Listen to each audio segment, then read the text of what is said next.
Hello and welcome to CTV News Across Canada for Friday, December 5th. We've got the top local stories from coast to coast, stories that affect you and the country. Thanks for joining us. Police block in a red Honda Civic in their hunt for the suspects of an armed home invasion and kidnapping that happened in Etobicoke. A victim arrived at a residence in a red Honda Civic. A suspect vehicle pulled up and 3 individuals approached and at gunpoint forced him back into his vehicle. Police say the suspects drove the victim in his car from 11 p.m. Tuesday night until midnight, making demands. When the victim first pulled up to the home, the homeowner was not home at the time. They were buying time for the homeowner to return home. Officers believe the house near Martin Grove Road and John Garland Boulevard was the intended target. The suspects returned around 12:30 and the homeowner came outside. Both men were then forced inside the home where a 3rd victim was awoken. All 3 were held at gunpoint and 1 suspect produced a shotgun. We have no information to suggest that the initial victim in the red Honda Civic was targeted. Police say he's an acquaintance of the homeowner. They say the house was then robbed. Of jewelry, clothing, cash, and cannabis before fleeing. But they fled in that suspect car, also in a Honda Civic, and the homeowner's blue Ford F-150. Officers saw both stolen vehicles at 1:45 a.m. near Highway 401 and Weston Road. That's where the Honda was blocked in. Police allege the suspect pointed a loaded handgun at officers before being taken into custody. The homeowner's vehicle, the blue Ford F-150, was tracked to Albion Road and Islington Avenue shortly after, but the driver allegedly charged a police car and fled again. It was ultimately found around 3 a.m. near St. Clair Avenue West and Runnymede Road. That suspect was then arrested. We are continuing to seek the public's assistance to identify and locate the other 2 individuals believed to be involved in this kidnapping and home invasion. Police do not have a description of the suspect's vehicle or the person driving it. They say there was a 3rd suspect inside the Honda during the kidnapping. He is described as a male black with a Jamaican accent. The 2 arrested are both from Toronto and faced a list of charges. Jermaine Smith's charges include kidnapping, robbery with a firearm, theft of a motor vehicle with violence, and pointing a firearm. To John Kelly's charges include kidnapping, robbery with a firearm, and theft of a motor vehicle with violence, as well as not complying with his release conditions and 2 counts of possessing a firearm contrary to a prohibition order. And police are appealing to the public. They're asking anyone who may have any dash cam footage or surveillance footage in any of the areas in and around Etobicoke where these incidents happened. They're looking for that vehicle, trying to identify those 2 suspects. Reporting live, I'm Allison Hurst. This shelter in Halifax is at full capacity, providing 30 men with a place to stay. On nights like tonight, when temperatures drop into minus teens, they're forced to turn people away. Puts a lot of pressure on us, you know, do you break a rule? Do you bring a bid in? Do you bring a fella in because it's freezing out, you know? You make calls, you call the other shelters. Since the space opened in February, the beds have been filled every night. With the freezing rain and snow we had, there were people basically coming down almost every hour and a half looking for a place to sleep, just to get out of the weather, you know. And with the way the regulations work and with insurance, we don't really have that opportunity to bring in unless it's, unless we have the permission from the city in order to open up more emergency beds. The City of Halifax says they have 4 shelters that will be open tonight: Halifax Forum, Windmill Road, North Park, and Beacon House. Nova Scotia Power is also opening its Emergency Operations Centre tonight. As for how the city is preparing, because precipitation is expected to be low and because the temperature is going to be so low tonight, salt isn't as effective, and so we won't be doing any salt tonight, but we are ready to action. Crews are on standby as the weather progresses, because we always expect the weather is going to change. There are currently ferry cancellations in Cape Breton due to the wind. The ferry between Nova Scotia and PEI is cancelled tomorrow as well. And CTV News meteorologist Kaylin Mitchell says most of Nova Scotia will feel into the minus 20s with the wind chill, leading to an earlier start for this community organization's heating and hydro support program. Started the emergency assistance program a little bit earlier this year, and what we're finding is that more people are coming to us. Parker Street, as well as many others around the city, are also collecting and giving out warm clothes to help those outside, especially as this is just the start to the cold days. Emma Convey, CTV News, Halifax. Winter weather arrived early, but the mayor says the city is looking out for the most vulnerable. We are addressing the heat shelters that we need to have in the winter coming, and we're still missing places. Soraya Martinez-Ferrada says the city is aiming to have 500 warming shelter spots by Christmas and has put the call out to borough mayors to find potential locations. In the meantime, for the next 5 days, the downtown YMCA will act as a shelter for 135 people. Temperatures could drop as low as -22 with the wind chill overnight and last through the weekend. The city is asking residents to call 211 to find out where to donate sleeping bags and warm winter clothes.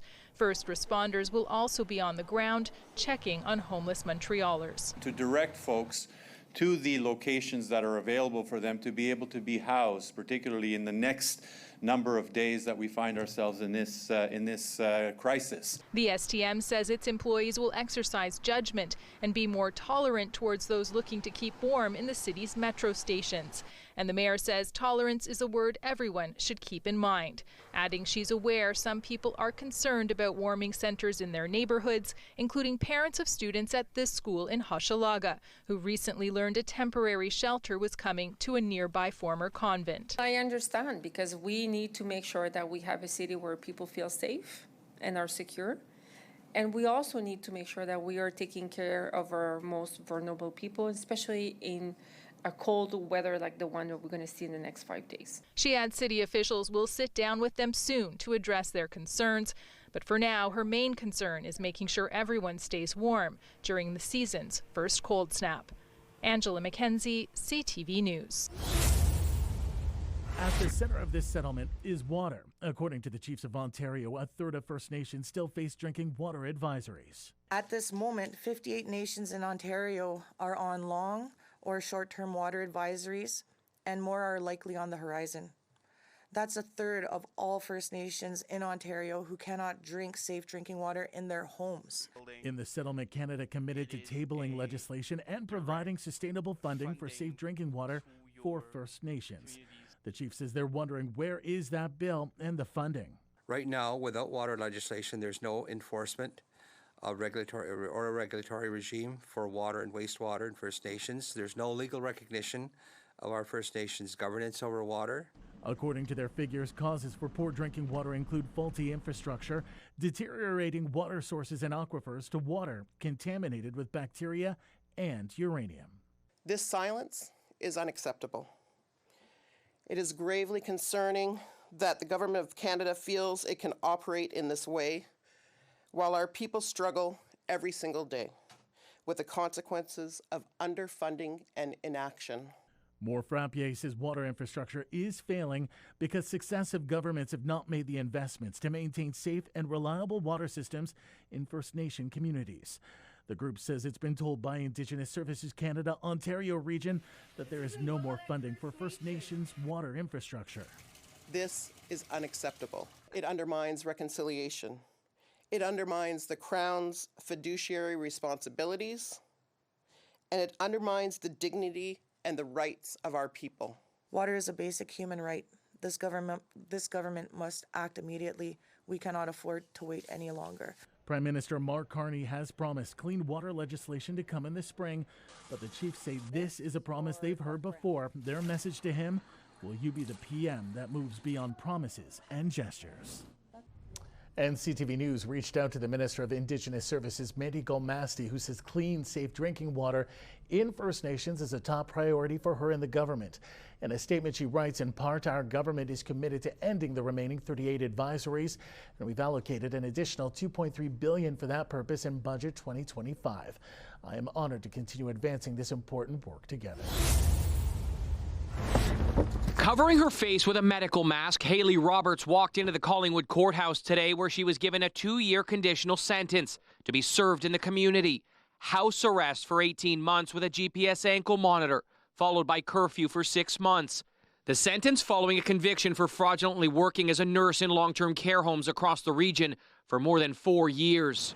Justice Esther Rosenberg decided against sending Roberts to jail for her crimes, as the Crown had sought along with 3 years of probation. Roberts pleaded guilty in June to 9 fraud and assault charges admitting to assuming the identity of a licensed nurse so she could fraudulently work in seniors' homes in Elmvale, Midland, and Stayner during the height of the pandemic. Her lawyer, Mitch Eisen, got what he wanted from Justice Rosenberg. Eisen told the court during sentencing in September, at a time when the healthcare system needed help, Roberts stepped up, albeit without proper credentials or a license to work as a nurse, caring for the community's most vulnerable people. Crown Attorney Sarah Sullivan told the court Roberts was not an unsung hero of a beleaguered healthcare system. She is exposed as the villain of it. In all, Roberts was convicted of using forged documents, fraud under false pretenses, impersonation for financial gain, and assaulting seniors when she used needles to administer medicine and vaccines to 58 patients in local seniors' homes. The Crown also sought restitution from Roberts totaling about $118,000 for the seniors' homes she took payment from while pretending to be a licensed nurse who described being violated by Roberts. Justice Rosenberg did not order restitution. According to those who know her, Roberts has fake brain cancer and fooled two men into thinking she was pregnant. The judge wished Roberts well, hoping she will learn her lesson. As part of her sentence, Roberts has been ordered to complete 240 hours of community service. Mike Arsledy, CTV News, Barrie. Simply put, Ontario's conservation authorities do not like provincial plans that would see 36 conservation authorities turned into 7. We don't support the proposal that's being put forward by the province at this time. We haven't seen any information in terms of a business case, a feasibility assessment, cost-benefit analysis, anything like that. On October 31st, the Ministry of Environment proposed changes to the Conservation Authorities Act, which would merge the province's 36 conservation authorities down to 7 and would create a new Ontario-wide provincial conservation agency. In Midwestern Ontario's case, the new Huron Superior Regional Conservation Authority would merge 7 conservation authorities and would stretch all the way from Bayfield to Thunder Bay. This is bigger than the country of Belize. It's about 4 times the size of Prince Edward Island. The ministry's goal is to speed up building permits by developing a single permitting portal, one set of rules for the entire province. On average, it takes 12.5 days to get a permit approved by Ontario's conservation authorities, say conservation officials. 5.7 days at the Maitland Valley Conservation Authority. One could argue that it's not fragmented as much as it is fine-tuned. It's fine-tuned for the shoreline of Lake Huron, the shoreline of Lake Erie, the eastern shore of Lake Ontario, Lake Simcoe, all different environments, so different set of circumstances that you need to have fine-tuning. The province says no conservation field staff would lose their jobs, but such massive amalgamation would move decision-making for local projects hours and hundreds of kilometers away, say conservation officials. We're really concerned that the local voice of both the people in our community and the elected councillors that sit on our municipal councils will be lost in the noise of the bigger area. London would be covered by the Lake Erie Regional Conservation Authority, encompassing an area from Orangeville to Windsor. We do want to see the provincial government succeed in their plans. I mean, the provincial government wants to look after the people of the province, look after the environment, and look after the economy. And we want to be part of that too. Public comment on the proposed changes are open until December 22nd. If approved, the proposed boundary changes would take effect January 1st, 2027. In Midwestern Ontario, Scott Miller, CTV News. It was October 19th when flames engulfed the rear of this home on Major Street in Kitchener. The resident of that unit, 25-year-old Eli Wood, has been missing ever since. Waterloo Regional Police have said they believe the fire was intentionally started and foul play is suspected in Wood's disappearance. But there have been few updates on the case. On Thursday, a statement from police saying, in part, "We recognize the significant public interest in this case. However, to protect the integrity of the investigation, we are limited in the information we can share at this time.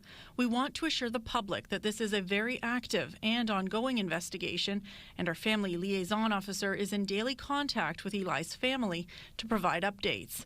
When it is appropriate and responsible to do so, additional details and updates will be released publicly." The police release also included a statement attributed to Wood's family that reads in part, "The time since Eli's disappearance has been overwhelming for us, but your kindness has brought us strength. And we kindly ask everyone in the community to please avoid posting, sharing, or relying on unverified information on social media.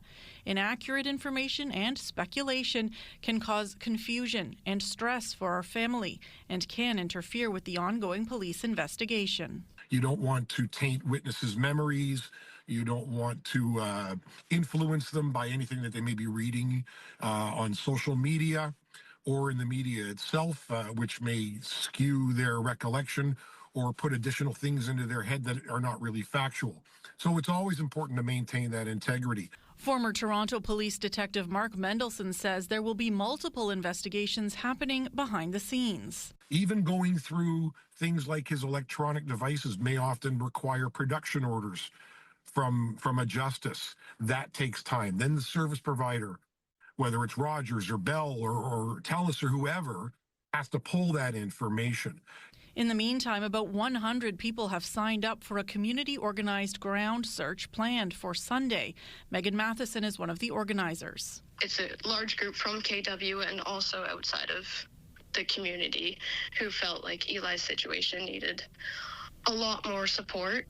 And like we've learned through the family that Eli cared deeply for every community that they've been a part of, and that like we want to pour that same amount of care and compassion into our efforts to bring him home. The group plans to search a secluded area near the Grand River off of Riverbend Drive. We're just hoping to hopefully maybe find some sort of answers and possibly even bring Eli home.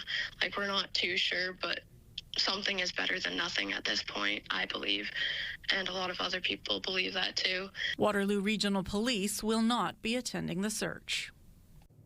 And we have the full statement from Eli Wood's family over on our website. You can find it at ctvnewskitchener.ca. The Byward Market can be a great place to come and visit. But crime scenes like this are keeping some people away. I haven't gone down to the Byward Market intentionally in a long time because you just continuously hear about people being killed, murdered, drugs. Good morning, everyone. Mayor Mark Sutcliffe wants to make the area safer by hiring more private security guards. This pilot project will see private security fill some of the gaps in service hours and at key locations in the market. The city investing $1 million over 2 years. Sutcliffe saying it's in response to requests from the tourism and business industry. And we want to show that there's a commitment to resolving the issues and making everyone in the Byward Market feel safe. The mayor insists that this funding is just going to build on existing private security guards that are already here in the Byward Market and isn't going to replace the actual presence of police officers. Police plan on adding 14 new officers to the downtown core, as well as the new mounted unit. But the police chief says more private security will help. To increase it is okay. We're good with that. And what I hear from the folks in Centertown, the folks in Byward Market and Barrhaven, they want more presence. They want more police presence as well, too. So we're not absconding from Byward Market and say, great, they got that, we can go elsewhere. Some businesses wondering what more security guards can actually do. People here just watching them do stuff as it happens because they can't really do anything, then it wouldn't help much. I don't think it would be a bad thing because when they see enforcement around, it makes people think twice. Meanwhile, many saying enforcement is just part of the solution. No, what we need is more help for people who need help. I think we need more mental health workers, like myself. I'm a social worker, so. The Byward Market District Authority says this will be a day and night endeavor, and security guards will be patrolling the whole market. The Ottawa Police Services Board will approve its 2026 budget tomorrow, with Council having their final say next Wednesday. Next Generation 911, known as NG 911, is a major upgrade to how emergency calls are handled in Chatham-Kent. I mean, for us, fire, EMS, the seconds is all that matters. The new system allows police, fire, and paramedics to receive real-time digital information from callers, including more precise location data, helping responders get to emergencies faster. Almost 80 to 85% of the calls we receive are all cell phones. So having that information, not only about the caller, but their location, is key in how we now dispatch and send out those emergency services to those locations. We take all the information that the dispatchers are getting us, and we're already formulating that plan. So when these crews arrive on scene, they know exactly that hydrant that they're going to grab. They know the tactical position that they're going to take to fight this incident with the resources that they have. For paramedics, that same data can mean beginning life-saving decisions before an ambulance even arrives on scene. As of right now, we just get basic information. With texting and video that's going to come down in 27, we might be able to get a whole picture, which will definitely improve our response times and improve our responses medically for those patients. The transition has been supported by nearly $4 million in provincial funding as Ontario modernizes emergency communications across the province. Municipal leaders stress the upgrade does not change how residents call for help, but what happens behind the scenes once that call is made. Eventually, dispatchers will be able to receive pictures and videos as 911 calls come in. A double-edged sword, says Police Chief Kirk Early. Our communication operators are going to see more traumatic events once we flip over to the D2 side of things when we're getting videos and pictures. The fact that we're aware of it means now we can plan for it. And now we can prepare them, and well-being of our members is our #1 priority. They say the goal is simple: clearer information, faster responses, and better outcomes when every second matters. Public safety is #1. In Chatham, Chris Campbell, CTV News. After receiving a disturbing tip in October, police searched the home of a 17-year-old Calgarian last month. They seized 2 phones, a tablet, and a laptop. We are alleging this high school student was using artificial intelligence to create child sexual abuse and exploitation material of fellow students throughout Calgary high schools. Officers say the student ran existing real photos through AI programs to create sexualized images they then shared online. Police aren't naming any of the schools involved to protect the identity of the victims and the accused, who are all underage. Our biggest takeaway from today is that we need people to understand that this is not a joke, it's not a prank. This is the most extreme form of bullying and a criminal offense. It's also an example of a new, potentially dangerous age of online manipulation and misinformation. Many of the young people we spoke to say they're all too familiar with the practice of swapping faces and bodies online, though this situation is especially disturbing. I think it's terrible. I don't think that people should have the right to use other people's body, their image, without their consent. I think it's weird making something of what it's not. It's kind of silly. I think it impedes people's privacy, and I feel like you should get permission before using people's photos and data. With the open access to fairly advanced AI tools that allow to distort reality and allow to essentially implement or create any fantasies. The accused is facing charges for making, possessing, and distributing child sexual abuse and exploitation materials, along with criminal harassment. They're next due in court January 8th. And Tim joins us now with more. Tim, both the Calgary Catholic School District and the CBE say they're aware of the dangers of AI. Yes, Tara, and both of those districts say they're actively educating their students on the proper uses of artificial technology, and on some of the ways that they can really keep themselves safe in this new digital landscape that we're currently in.